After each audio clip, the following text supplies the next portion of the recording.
Ladies and gentlemen, these teams are as antsy as we are to get you these next games, so we're going to jump straight into game number 2. Thank you for sticking around for so long. Game number 2 tonight, ggLA, the ggLA, Los Angeles, up against, it might say Sugoi, it's actually Tower Dive TV. And once I hit the right button, I will be joined by my co-caster, Mr. Rapid Casting. How you doing, bro?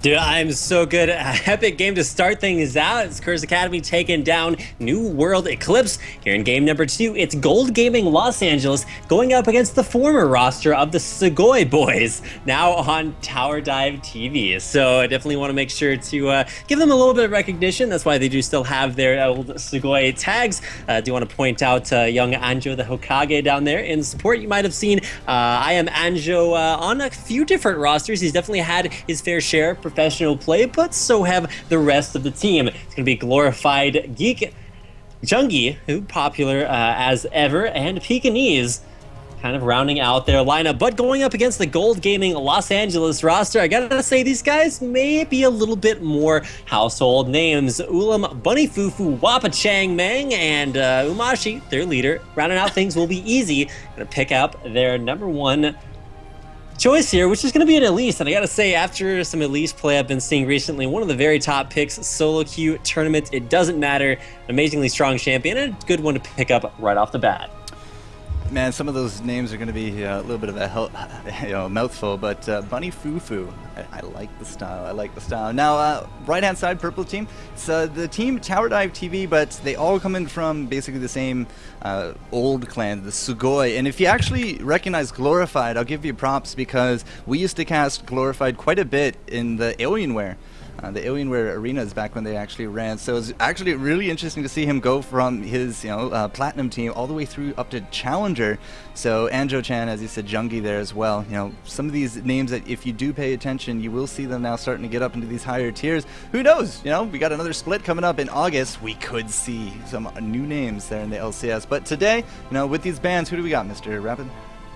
All right, well, with the bans, you'll notice the Rengar ban. That is mostly just because there is that triple Q bug, makes Rengar really rough to deal with. It's like, what's worse than 1 Q? Well, 2 Qs and then 3 Qs just for lulz. And, well, it's kind of rough to be an 80 carry sometimes. The only problem is, as Caitlyn, you actually have a ton of Rengar counters. You can slow him down, jump away, put a trap at your feet, and then he just stands there while you run away and shoot at him. That's actually a pretty cool strategy. But as far as picks are concerned, going with kind of a similar lineup for the than Curse Academy. As we saw last game, we saw the Caitlyn, saw the Nasus. Rounding things out, I gotta say, with the Ahri locked in, and there's gonna be Bunny Fufu grabbing away his Janna. It's actually kind of an interesting choice. I'm not really seeing a lot of synergy. We're going to get into that as we see the last pick for TDTV getting locked in, and it will be Lissandra. Ooh, Lissandra. I was actually, I've been watching quite a few of the different streams late at night. There's actually some really good pros that do throw themselves out there. Lissandra, I was watching a few of their streams. Can definitely be some sleeper OP. You got to really play it right, though. But everyone else, I'm seeing that misfortune, and I'm looking at a Jarvan and a Malphite with a Thresh. It's like the best lineup you could ever ask for that bullet time, man. So hopefully we're going to see some good things coming out of them. So, a really hard hitter early on, Misfortune. We'll see if her double ups can actually start trumping the Caitlyn Piltovers, the Caitlyn range. But again, a lot of disengage, as you said. Janna coming out of that. And Ahri, very mobile, sometimes extremely hard to keep down. And Ahri ult is going to be amazing, however, for Jarvan ults coming out as well. Now, hopefully, we're looking at maybe a little bit of a newer team here in the Sugoi boys, aka Tower Dive TV, looking to make a name for themselves, and that's what this tournament is all about. It's a Challenger Series because these guys will be playing up against one another for a total of $10,000 in the weeks to come.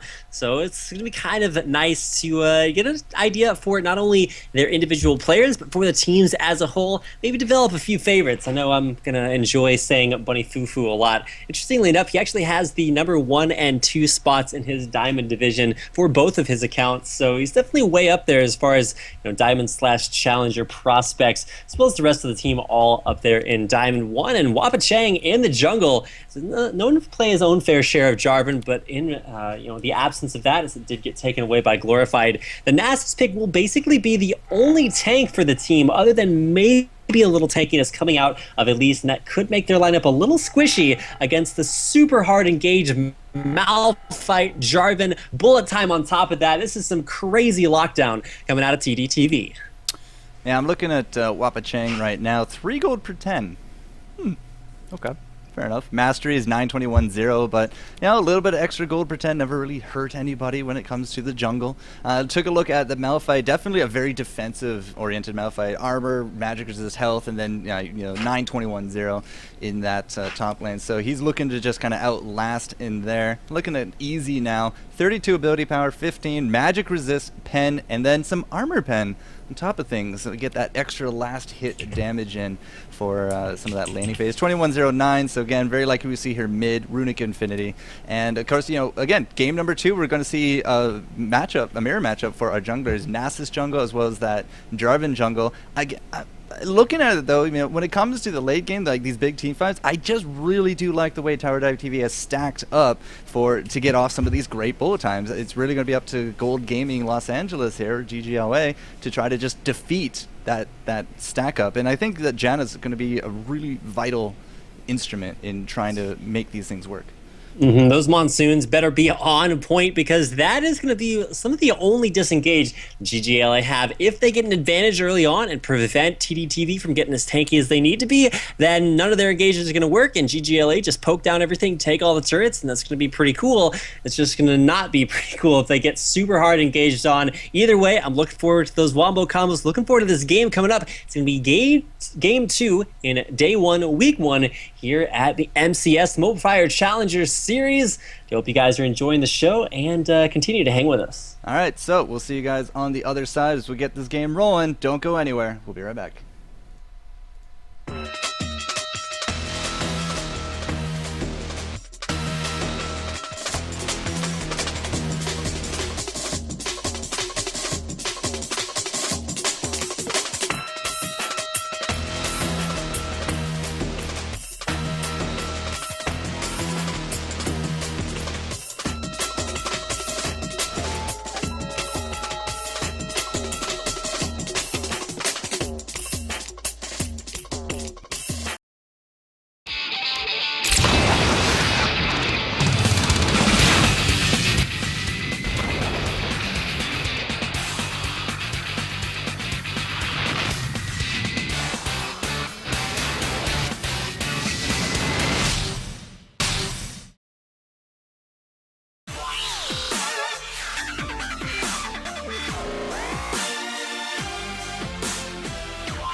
Alright, ladies and gentlemen, we're into the loading screen. ggLA up against Tower Dive TV. I'm the four-card jester. With me tonight, going to be the rapid casting as we're going to bring you game number 2 here on the MCS Esports. Thank you so much for joining us. Over 3,000 League of Legends summoners coming out to support the challenger / the amateur bracket. A lot of these teams are going to be in the running for that LCS split coming up in August, so getting to know them now is going to give you that edge when it comes to that esport betting that you all know is going to be coming down the line.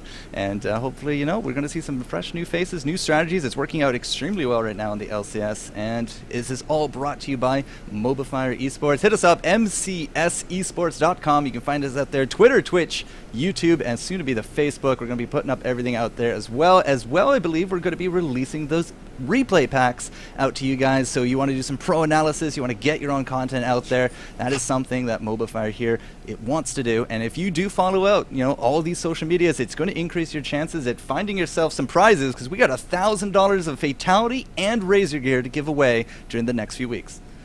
So make sure to go follow all of those websites and just keep up to date at mcsesports.com. Kind of like LCS, but it's MCS, so it's an easy way to remember that. Like Four-Court Jester mentioned, we got some amazing teams here. Maybe some that you don't know, but that's the whole point of watching. So you get to know some of the new faces of the challenger scene here in North America, and a couple of great representatives here in ggLA and TDTV. But we're into the Rift. We're into Game 2 here at MCS Esports. So it's going to be Gold Gaming Los Angeles, your team in the blue.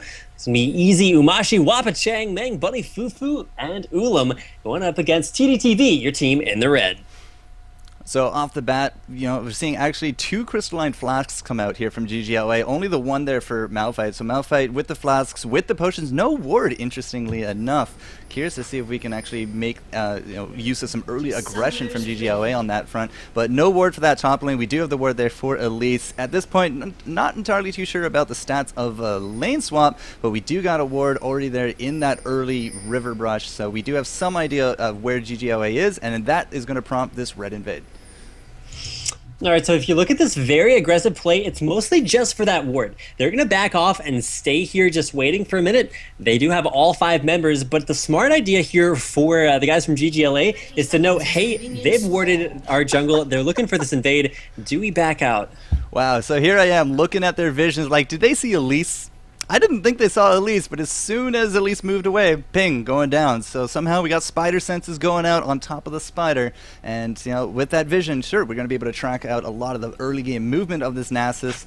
And if we see him predominantly there in the bottom lanes, then we're going to know that Malphite is, very safe in the top. But, instead of just buying 1 ward for the top, they put 2 in the jungle. So again, like, is it going to be more of a counter jungling tactic, or is it just really to make sure that you know where that Nasus is? All right, well, they know Nasus is going to start blue. That's just kind of a Nasus thing to do. And with their wards at red, they also know he's not going to be at red. So look to see some very aggressive counter jungling, as probably you're to see Jarvan just walk straight to the red buff. It's heavily covered in wards, and Lissandra, once she hits level 2, can be very, very mobile to get there, back him up if they do go for that aggressive invade. But as is, both teams going to start off relatively passively at their own blue buffs, and notably enough, we will have regular lanes. Mid laners in the mid, top laners in the top, and just now coming down to the bottom lane will be Jungi and Hanjo-chan to face off against Ulam and Bunny Fufu. Well, real early death sentence just trying to get thrown out there on top of Ulam. That's not going to work, but that's okay. Janna's shield, affording a lot of extra attack damage for those piltovers, for those auto attacks, and will allow Caitlyn to trade out a little bit more. It's really going to be, shield versus shield in this bottom lane. The Lantern shield versus the Janna shield. And we're going to have to see who's going to get the better of the exchanges down there. Yeah, no lane swap, so very unlikely to see those early towers that we saw last game. Curse really did just put the pressure on very extremely early, and they made really good use of that, is able to finish it out. 22-minute mark. Might see a bit more passive this round, but again, like, we put down those wards bottom lane, we instantly know that there's a Wappa Chang coming this bottom lane. They're just going to be able to back on off of this, and that should be that.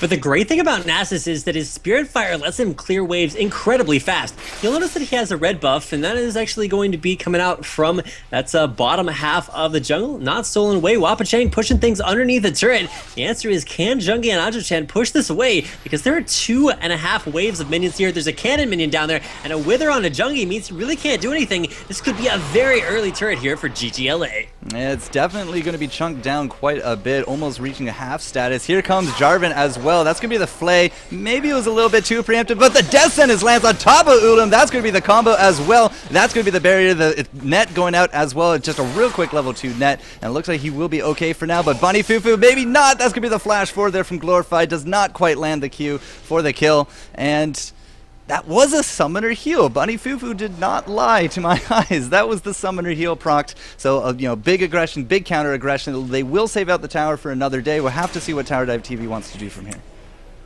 All right, the Spirit Fire in the brush kind of checking things out there, as well as saying, hey, you know what? We know you're still there, so please don't hurt us. We'd just like to farm. But Jarvan standing down here knows the strategy of ggLA is this early push, and is definitely trying to counter that out. Meanwhile, in the mid lane, nobody really has to worry about anything right now. They're just like normal lanes across the board. And I actually really like that, as opposed to the early objective pushing strategy that Curse actually did in game number 1. This basically gives you a chance to say, hey, we don't know these players, we don't know these teams, but this is this is who they are, this is how they play. Gives you a really good chance to get to know them.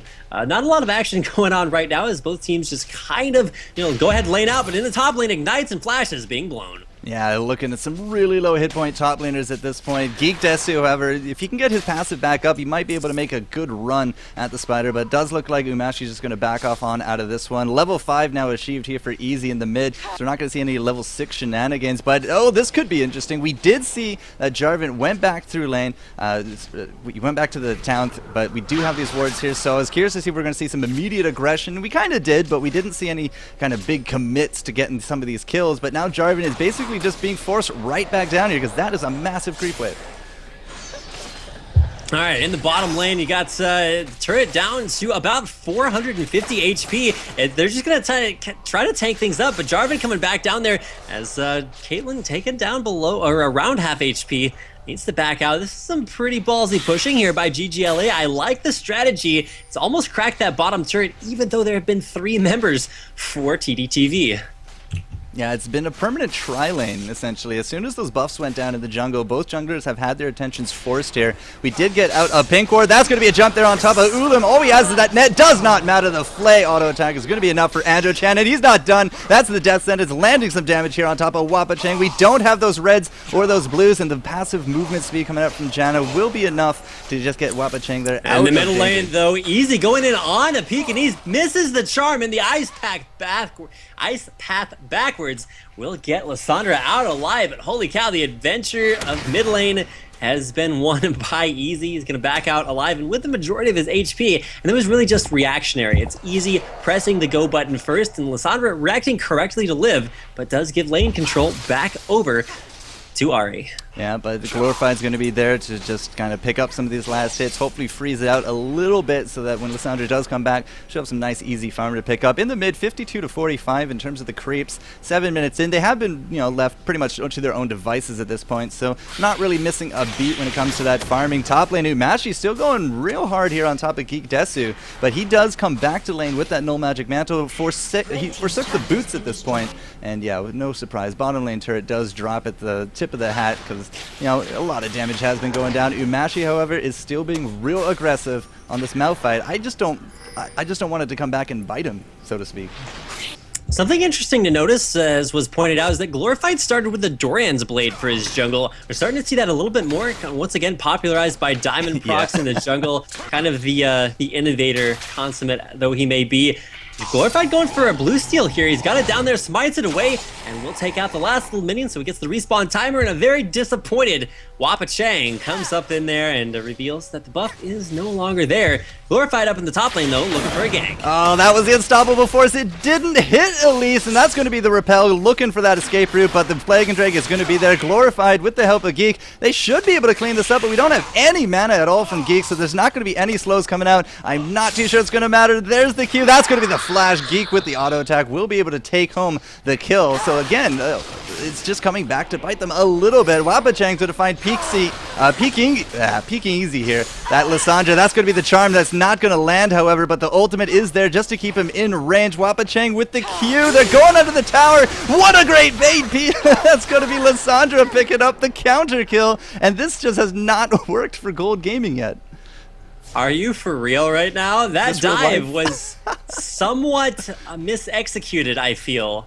There may possibly have been a better way to go about that, but as is, Bunny Poo puts that award, reveals 4 members for the Isagoi Boys, aka TDTV, trying to get down this dragon. It's at 8 minutes, which is a couple minutes after Curse Academy took their first dragon. And it does look like they have a pretty good attempt at that. Janna Tornadoes know to steal away the greatest of buffs. Not going to go for it this time around. Q over the wall, not good enough, and that will be the first dragon and the first 3 kills over to TDTV. But the first turret, keep in mind, did go to ggLA. Yeah, so in terms of the global gold, the turret versus the dragon, there's very little difference when it comes to the gold count. But again, it's just freeing up that bottom lane. Tornado's going to come through bottom. Looking for that blue steal does not happen. Lissandra's going to grab it. And I'm just going to call him Lissandra and stop trying to say that name in the heat of the moment. So do apologize for a little bit of a screw up there. Rapid will carry me in this regard. But Umashi, again, just going right back at it to this top lane. Now, something we've also been seeing, as you said, Doran's Blade, really popularized, but Doran's rings, my friends. We have 4 of them here for ggLA. Now keep in mind, ggLA, Gold Gaming University, they definitely are doing a good job keeping up in the gold count. Just picked up their 2nd turret, and even though they're down 0-3, down in dragons, you notice they're only 700 gold behind. You can see that even though they have no kills in their kill column, keeping up in items as well. Double Doran seems to be the flavor of the day, but top lane, ggDesu rewards Umashi for diving with a nice little kill there. Yeah. All I saw was Umashi's hit points just all of a sudden flash down to nothing and go under. So tower shots, unstoppable force. Yeah, Unstoppable Force Ignite, really good stuff out of them. And again, like, we haven't had these dives work quite yet from ggLA. Now we're starting to put up a little bit of counter pressure here mid, looking for their own turret. But Tower Dive TV doesn't quite have the creep wave to do it yet. Somebody should be heading bottom to pick up this farm. However, so we are going to have Malphite in the top. Just, again, like, we're starting the counter pressure now that we got some of this gold under our belts. You got to be feeling good about that. You know, I'm pretty sure either you or I previously did say Gold Gaming University. It's Gold Gaming LA, just because, hey, they're downtown university? Los Angeles. I'm pretty sure one of us did. I'm not sure if it was me Blaming or you, but you know, okay, that's why I'm here. I just take the heat. I guess that makes you the oven. I'm not sure if that means I need to get out or what. I don't know but what that implies. We're carrying the metaphor slightly far here, but other things that are going to go a very long ways for ggLA are their pushing power. Notice they're actually able to shove the turrets bottom, mid, and top lane. And currently top lane is the only outer turret left alive for the guys on TDTV. They got 3-man strong up there as Elise goes back. They're going to rotate once again, and it's the same strategy that we saw in the bottom lane. This 3-man tower push, and with only Malphite here left to wave clear, ggLA knows something's up because the rest of the team are starting to collapse. Oh, the death sentence lands on Easy, though. Yeah, Easy's going to drop. That's going to be another kill here going for TDTV, but they repelled top, and now they've dropped mid. That's going to be Umashi here, just kind of babysit the lane. He's going to be able to poke out a little bit, but they should be able to land some decent damage on top here. We do got Misfortune. The ADCs, you notice, are rotating around, just making sure that they're able to put up these big numbers on top of these turrets, but that's going to be Nasus coming through. I'm not sure if we're going to jump on that. No, a little bit too far under that tower. The lantern comes out, but yeah, it's just there for the soul collection. All good. All right, well, probably the biggest thing to notice right now is that ggLA, they're trying to stop the pushes coming out from TDTV, and it actually works really, really well. They have the wave clear, they have the tankiness at the turret, and they're actually just rendering that kind of useless, whereas their 3-man pushes are actually going a lot better for them, able to take down the first 2 turrets of the game, whereas TDTV haven't cracked their first one.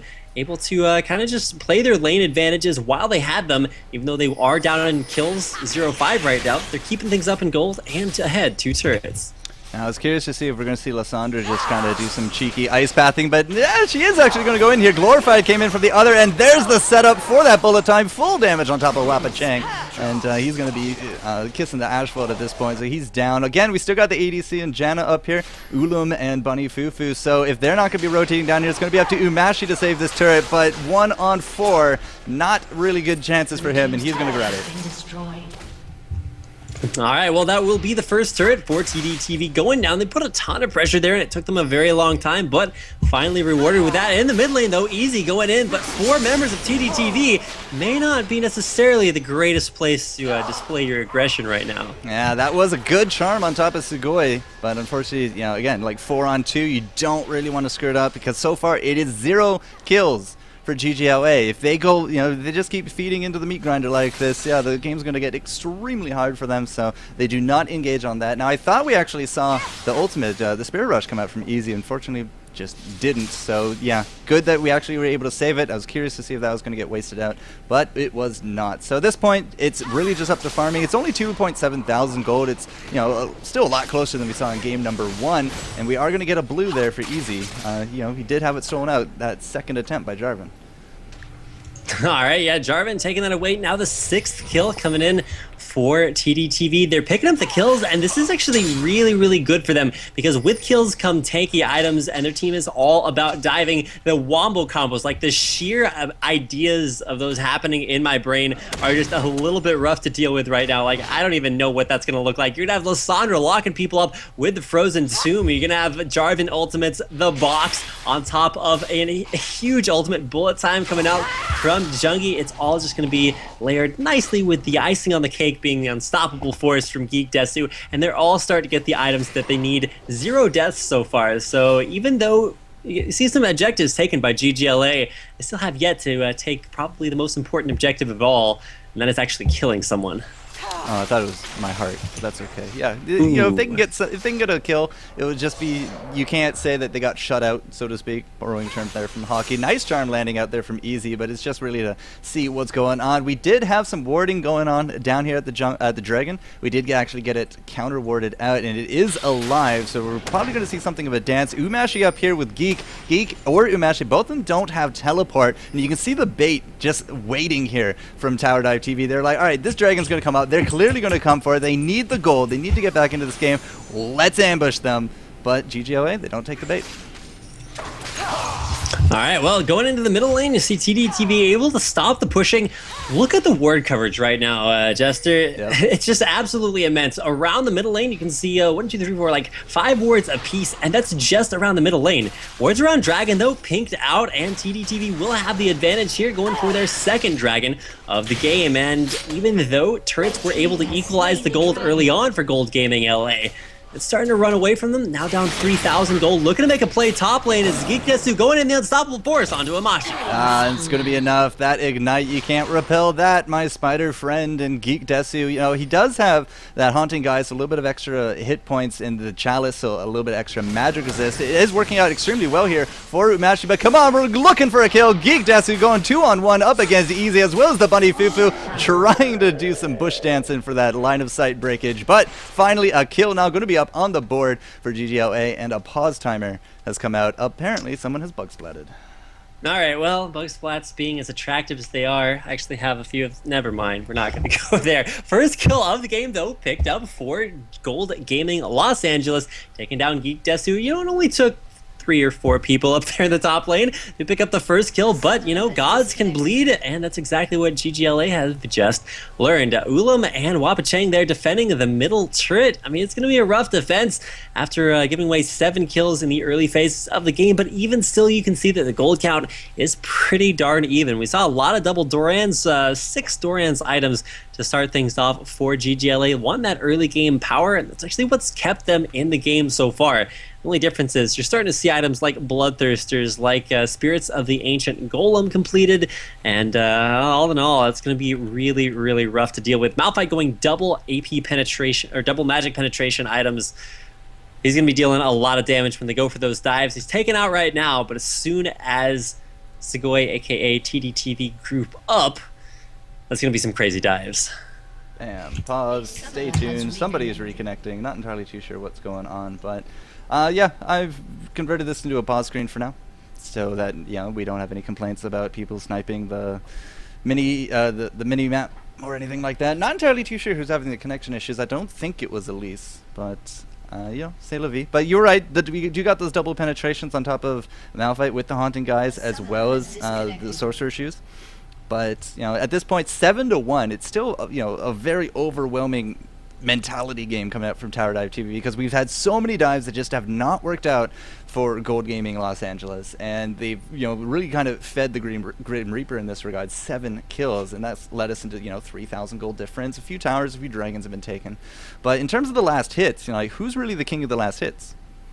All right, well, right now, if you look at just like the straight-up numbers, it's going to go over to Caitlyn with 120. But she's going for a very different itemization than you see out of Miss Fortune. Miss Fortune just wants raw AD, armor penetration. It's all good for her. Whether it's Black Cleaver, Last Whisper, and tons of Bloodthirsters for equally tons of damage. She just wants to layer on as much damage with her ultimate bullet time as she can. For Caitlyn, she's going for a little bit more of an advanced build. She really wants that Infinity Edge for single target damage because of the way her headshot works. Gives you 150% damage on top of crits. It's just going to be a little bit rough. So we're going to go for another attempt at restoring connections here. So hang with us during the pause time. It's a little bit rough, but we actually have a lot to talk about here. I mean, this is MCS. It's the first week of the season. 7 weeks of, I think it's going to be, what is that, 10 plus 4 is 14 matches every single week.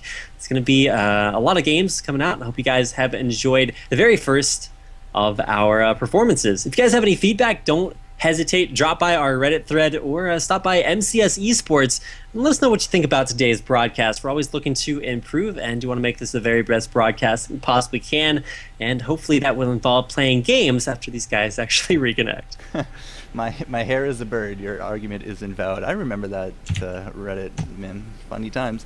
We're just going to take this opportunity to say, yeah, I mean, we have now many weeks of challenger teams that have committed to this. $10,000 on the line. I think it's going to wrap up, sometime during August. We're going to have that LCS split thing, and of course, if they go off to LCS, all the best. But it's a great place for them to practice, get a lot of competitive experience under their belt, as well as show themselves off to you guys, off to the viewers. Because hey, it's always good gaining new fans. A lot of these teams are, of course, streaming out there, trying to become, really big. You've seen some of the numbers that League of Legends can draw. It is absolutely massive at this point. So yeah, Mobafire bringing it home here for the challenger teams. If you guys like what you see or you want to leave back any feedback, mcsesports.com. And while you're there, go check out the casting section, because there's more than just me and you. Like, we got so many of the big non-Riot names on board for this project that I'm going to be watching it 5 days a week.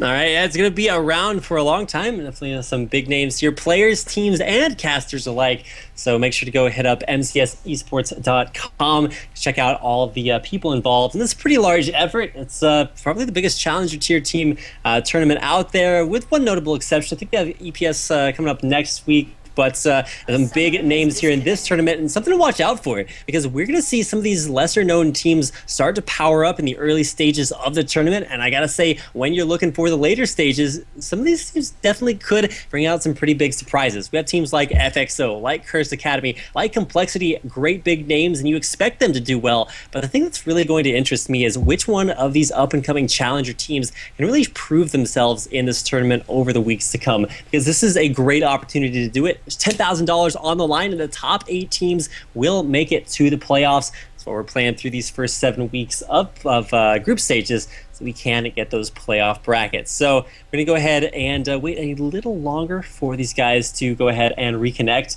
And hopefully after the third try, it won't bug splat anymore, and we can actually get some action as the game restarts. Yeah, we're having some extended issue here, but that's why we did invent the pause half hour. Heaven forbid it lasts half an hour, 6 minutes in. Reason I'm not showing you guys the screen, obviously, is because we are over the 3-minute mark. It's very easy for people just to load up the stream and say, oh, well, we know where all your wards are now. We just go counter all of them. So it's more of just a precautionary for the teams. It's very common just to block out the minimap. I don't have a minimap blocker, so that's why you're getting the stream and listening to myself, Forgo Jester, and the Rapid casting. Now, we do have another game coming up after this, me and you, Rapid, and then the last 2 games, I believe, is going to be myself and Studio. If you guys know League of Studio, he's done some fairly high-profile stuff in the past. He was part of the IPL crew doing some of the event tournaments there. I know he's done some MLG in the past as well. And I found this out today. He has more Twitter followers than me, Rapid. Well, that's just like, that can't happen, man. So you need to go hit up Forecourt Jester on Twitter right now, and or Studio, depending on which way you want to side, and go ahead and hit them up with some followers. If you want to head on over to @RapidCasting, you can also, hit me up there as well, and check out all the stuff that we have casting, because there is a lot of League of Legends coming up here in the next few weeks. Not just MCS, but definitely a lot of games coming out here. I'm going to be back here tomorrow with Dan, ggAD, or Feed. You may know him as well from a lot of the MLG productions. He definitely gets around. We'll be back here with us to cover 4 more great games. We thought the teams today were good. Well, we have 3 more games coming up after this. So make sure to stay tuned. We have not only Team Tower Dive TV versus Gold Gaming LA right now. We got Team Tempest, the newcomer, going up against Wasabi Gaming, Complexity Academy versus Exertus Zeal, and Denial Esports versus Reality Check Gaming to round out the evening. So don't worry if you've missed the first game. There will be VODs afterwards, but there's also a lot more League of Legends coming up. Now, you mentioned a little bit earlier when we did our intro stuff about Denial Esports, how they're previously double buff. They've been contenders for the LCS before. They've made it, pretty far in, I believe, both splits. back in January, as well as the spring split. Now, of course, coming up with the summer split, another opportunity is going to be coming their way. But yeah, the Double Buff guys, you know, really solid team. Now they're under the Denao Esports, so that's a really good pickup there from Denao. I just really don't know about their reality check. Like, I have no idea about anything of reality check gaming, but I do know that, you know, Denao, they're going to be bringing a lot of pain to their game.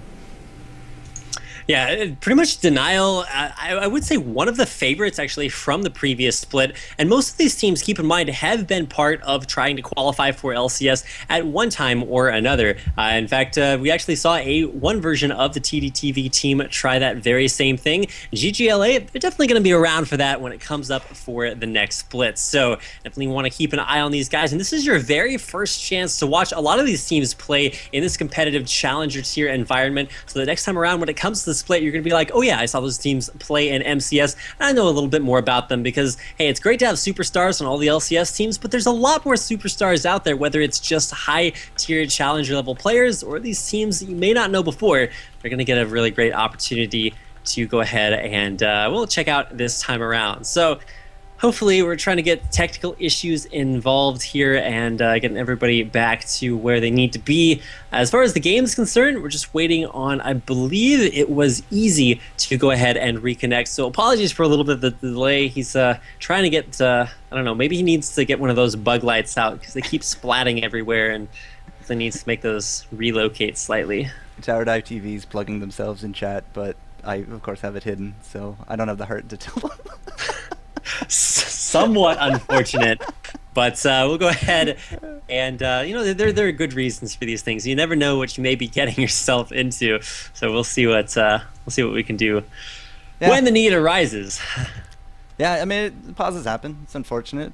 Thankfully, we won't have to do like 2 hours. You remember back at the World Finals when you know, Riot was doing the World Finals back in LA, and it's like, yeah, we're using 6% of all internet in North America, and then they just promptly died and poor D-Man had to fill for 2 hours. Impressive stuff. Not sure I can live up to that legacy, so hopefully we will get something rolling here. But yeah, I mean, great teams. Mobafire, of course. You know, Mobafire has had a stream before, and they had a whole bunch of different streaming personalities, and they've done a few different streaming shows out there. We might be seeing the return of that after the MCS as well. A lot of good feedback that they've taken under their belts, and you know, who knows? You might see more of any of the casters, any of the teams coming up, and yeah, it's really just anybody's game at this point. I think after August settles, we're just is really when the next Challenger Leagues are probably going to be starting up, both here and in EU. Yeah, so a lot of great things coming up. Like you just mentioned, not only NA, you know, I mean, we're pretty great, but EU is out there too. Actually, maybe getting things back here in a second. Don't dash my hopes upon the rocky rocks of despair, which are apparently are. I mean, I thought despair was a good thing to kind of compare to rocks because, you know, they both really suck when you land on them. I mean, I've never landed on despair, but you know what? It could happen, and I am very open-minded when it comes to all things, but also analogies, because I'll be making my fair share of those. We'll see how the next few go. Hopefully, a little bit better than that.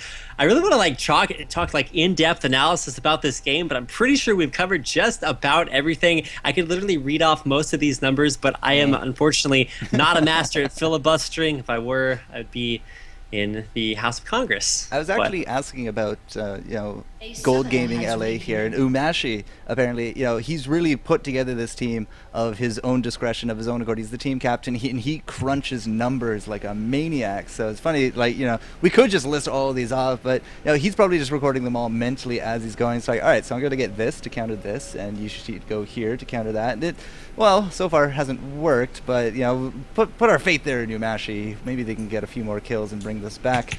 This big reset, though, I mean, it does a lot of different things to your mentality when you're, you know, really deep into a game, then all of a sudden 15 minutes later you can resume. You know, it definitely throws people off a bit. Yeah, and I think the biggest thing to kind of work on as far as all these teams are concerned, keep in mind these teams scrim one another almost daily. They have incredibly demanding scrim schedules. They know each other. They know the players from playing in solo queue. They're very well versed in both of these teams and what they have to offer. So when you're looking at these teams, they actually plan out these strategies against one another. We're back, ready to go. Everybody's getting bug splat everywhere. Unfortunately, Elise is dead. She's already bug splatted, but the death sentence immediately on it. Zero excitement. It's like how 0 to 100% excitement. Pop and Shane gets out with the last stick of his hit points. Junkie can take a tower shot, and that was kind of a contrast, Jester. I can't imagine how long they've been just mashing their buttons like gotta get the kill, gotta get the kill, gotta get the kill. All right, but yeah, unpause. It said, maybe you're gonna have a little bit of a hit to your mentality because we had such a long time of rest and instantly action. Tower Dive TV trying to take control of the situation as quick as they can. Fortunately, yeah, they did burn out a flash. There's a whole bunch of ults out of that. No kills for them, but we do got Lissandra still pushing down this top. He had Malphite up here as well, and it doesn't look like it's gonna drop quite yet, but Malphite should be able to just come back into a lane. They start putting up their pressure. They should be able to grab it in fairly short order. All right, well, I'm going to go ahead and jump to live and make sure we have everything exactly where it needs to be. Probably the biggest thing to watch out for, though, the turret push in the top lane. It's Pekinese versus Easy underneath the turret. The levels are even, but the power is definitely in favor of that Lissandra. 3-0. Looking for a Rod of Aegis first before her Zhonya's Hourglass. It's a little bit of an interesting choice. And we're back to a pause. Well, that was a fun little bit. At least it's not Elise bug splatting this time, because then, we'd have horrible puns, and, we'd have to spend 17 minutes resting in peace. But unfortunately, we're going to get some reconnections coming out from ggLA while we kind of walk our way through this game. I'd love to talk about, like the 2 minutes of game time that's transpired. 30 seconds, maybe. Probably. I mean, I'm looking at ult timers to judge how long we've been, because we immediately saw the bullet time, the Jarvan ultimate come out there at the very beginning. So do want to make sure that we, make sure to get everybody back in the game before we start things out. Pause times give you some time for, Zen meditation, maybe grab a drink from the kitchen, something like that. I don't know if you keep your drinks in the kitchen. Get yourself a Graggy Ice, bros. Yeah, that's what you need to go do. Actually marketed Graggy Ice. I would be all over that, if only to resell at a marginal profit, because Olaf's got to eat or something. Well, I remember when League of Legends, Riot, they used to do these fun puns. They would sit down with the developers and they'd be like, "This is what's coming up," and then they'll have Graggy Ice going on, or hide and seek, or what was it? Damn, what was that video that you all standing still, and then all of a sudden you're doing Harlem Shake? They did the Harlem Shake. It's really good to see that kind of fun movies coming out. But I haven't seen really any of them coming out of Riot in a while now. Well, hopefully we're going to get a chance to see the game coming out from the actual tournament. I'm going to jump to live. Apparently Malphite experiencing some issues, but everybody back into the game. Everything will be good to go for now. Sugoi, Geek, Desu pushing up the middle lane along with the support. Anjo Chan going to be joining him there. Kind of non-standard lanes right now. Everybody just kind of doing their own thing. You'll notice a check in there on the blue buff by Pekinese, just making sure that he has as many opportunities as possible. Ward coverage previously even rather. Now not quite so even, as there are 1, 2, 3, 4, 5, 6 wards there around the middle lane for TDTV. I gotta say, looking for a pretty strong push here in the middle lane. Ahri trying to catch people up, misses the chart. Back away. Yeah, and that's her Spirit Rush as well. So Spirit Rush down. That's going to be unfortunate when it does come to the counter. But yeah, no kills for them quite yet in that regard. We still only had that one, which is a little bit when Geek got a bit overextended. He was able to get the one-on-one, but he did die to the counter. But we also, again, as you said, the ward coverage is kind of thinning out a little bit. As you recall, 20 minutes ago when we were still playing, we had seemed like a billion different wards in this mid area. Now they're kind of thinned out a little bit, and bottom lane, that's going to just get camped out there by Jungi. So Jungi is able to pick that up. The rest of the team just kind of hiding here in the brush. They do got the oracles on Glorified, so they have been thinning out a lot of that counter coverage, but they're not able to pick up anyone quite yet. But still, towers kills. The gold still heavily in the Tower Dive TV favor. I have no idea what kind of dragon timer we're on, but I want to say soon. All right, probably the biggest thing when you look at TDTV, they're pushing towers, and it's not like the towers actually exist, because with as heavy as their dive composition is, they can just go through basically anything. Yeah, and at this point they don't have to, because it just melts under the pressure. I mean, you got Jarvan in there with the standard. You got auto-attack Malphites. Hits like a truck, just not that quickly. And then, of course, Misfortune. At this point, she does have that pre-20-minute Bloodthirster, and on top of that, a pickaxe. Yeah, so when you look at the builds, we saw things kind of easy early on, but Misfortune definitely starting to get a little bit trying to take off a little bit. Pickaxe looking for a last whisper coming out here in just a second. You see black cleavers from Miss Fortunes. I don't know what happened to that, but looking for a single target as well as applying to the entire skill there for that last whisper. Let's see her back out, and does she have enough gold for that? Yes. She'll be returning to us with that item, and I can't imagine they're going to wait too long to team fight because that is a huge spike in power. Yeah, blue is going to go the way of easy? No? Who got that? Nope, blue? Umashi took that away. What? That's a little bit rough to deal with. I mean, Easy is going to be able to take down the Wolf Kit. Maybe that's kind of a Pyrrhic victory, but does have her Abyssal Scepter completed there on top of those quintessential double Dorans. Not only the last Whisper being completed for TDTV, but Rod of Ages now finally complete. 20-minute Rod of Ages, a little bit behind schedule, but you know what? It's the items that count that's going to be stacking up over the next 20 minutes, so we want to keep an eye onto that. All right, so 7-1 again, just a little bit of a lull in the action. Just got to get your engine started after that pause sequence again. But yeah, with that last whisper again, yeah, 20 minutes. She's going to start hitting real hard. At least the blue went to Amashi, not like Caitlyn. That could have been an extreme disaster in that regard. But again, towers. We've been seeing a lot of tower pressures. Game number 1, game number 2 here. But that's going to be Gage from Easy over the wall. That's going to be trying to hit down to Glorify, but that bullet time not exactly the best. Repel's going to go up. It's going to land. That should keep her alive. But no, the flash forward. Geek does not grab the kill. It will be Ulam, however, just taking that one back up. Pekingese is going to be in here as well, looking for the kill on top of Caitlyn. Is able to grab it, or in fact, actually only helped grab it. Jungi with the double out of that. So when all things are said and done, 2 for 1 and the tower, it looked like ggLA was making a big play there, but unfortunately they just got rebuffed, and that's really a big difference. The items, the state of the items between the two teams.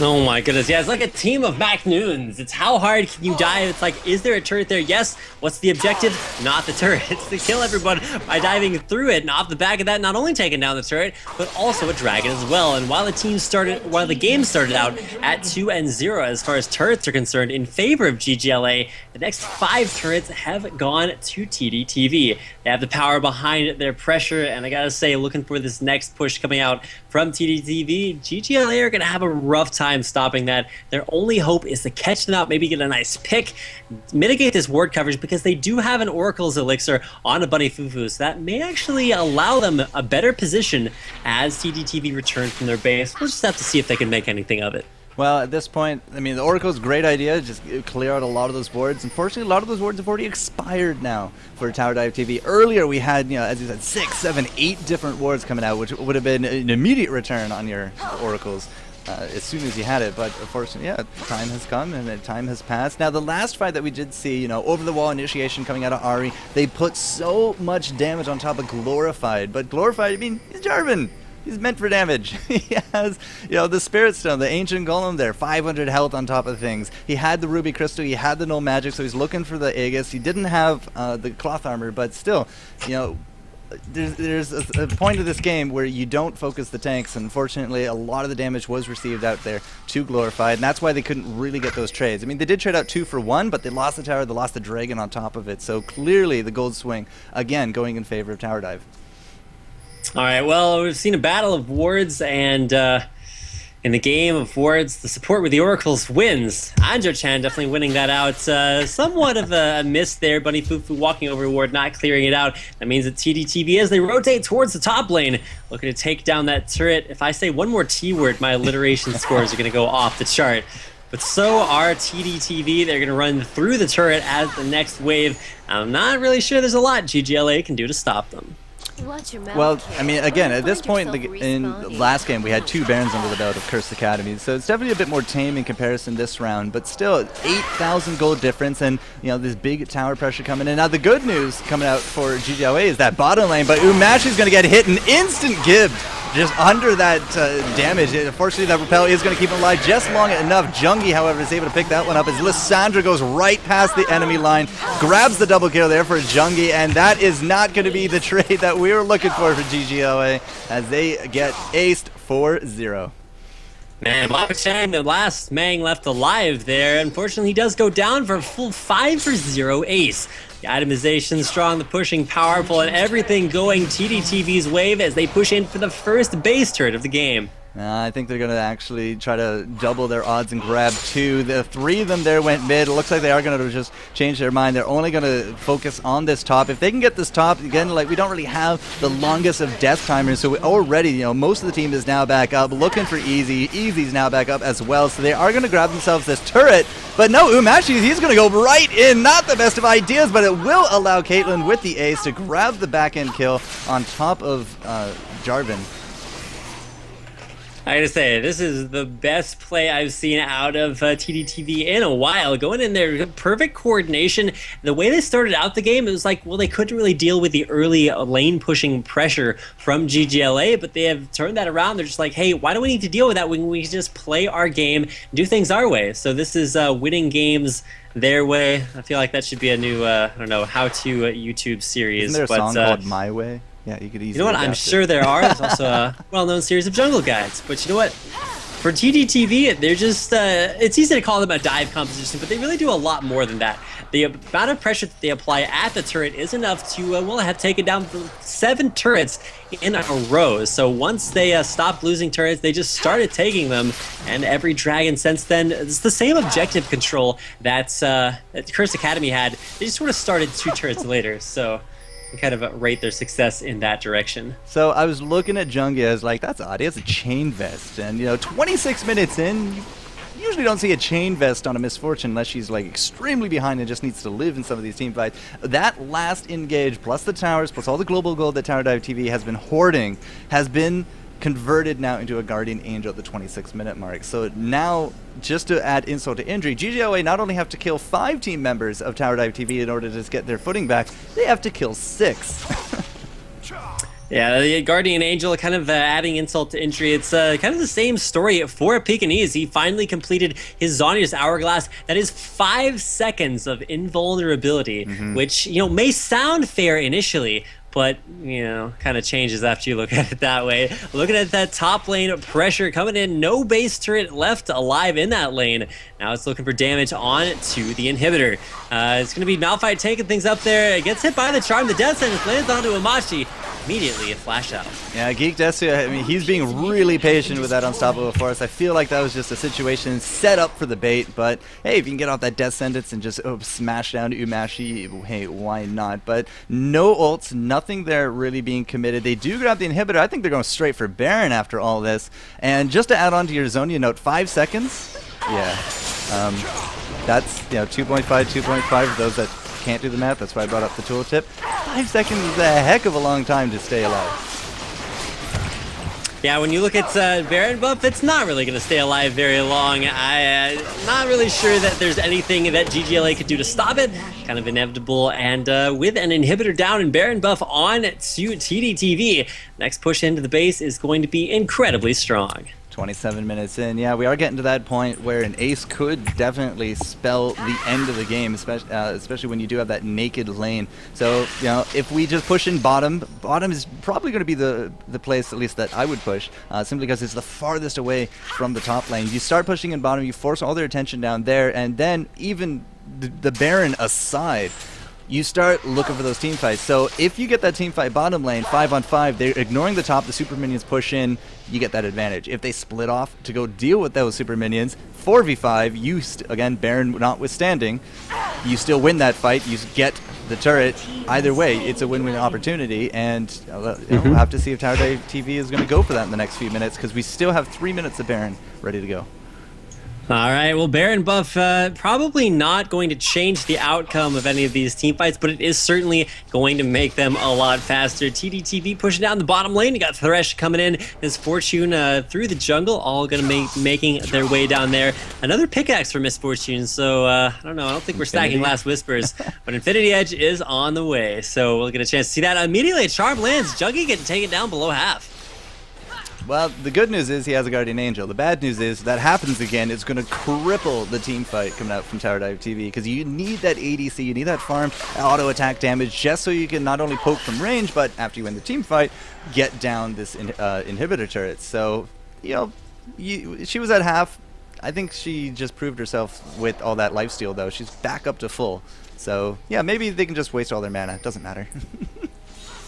Yeah, looking at the way that TDTV are playing, they could just like go for stupid dives and just probably win things out that way. But they're taking a very careful push here, and I really like that choice. Taking down the last base turret of the game, going into the middle of the base, immediately an engagement Glorified. Yeah, matches there off to the edge. Glorified goes in with that Cataclysm. Pekinese is going to get targeted down. A really nice bullet time is going to be landing a lot of this damage. It just fights everywhere. The box is going to come out. Umashi is going to drop it. Geekdesu just going a little bit too ham, and he's there in the back line, but he did tie up 4 of them into that back line, so a 1-for-1 trade, but the tower down, the inhibitor gone, maybe going to go look for that trifecta, or maybe they're just going to go for this escape, but this tower has full hit points. That's going to be the Wither on top of Misfortune, but maybe it was just the bait that they were looking for. Easy, however, gets that kill. Misfortune in the back, going unstoppable with the death on top of Caitlyn, as Pekinese is going to be just locking up Ahri enough for another kill for Misfortune. So despite all that, again, Super Creep's going to be coming down this top lane. Super Creep's going to be coming down this bottom lane.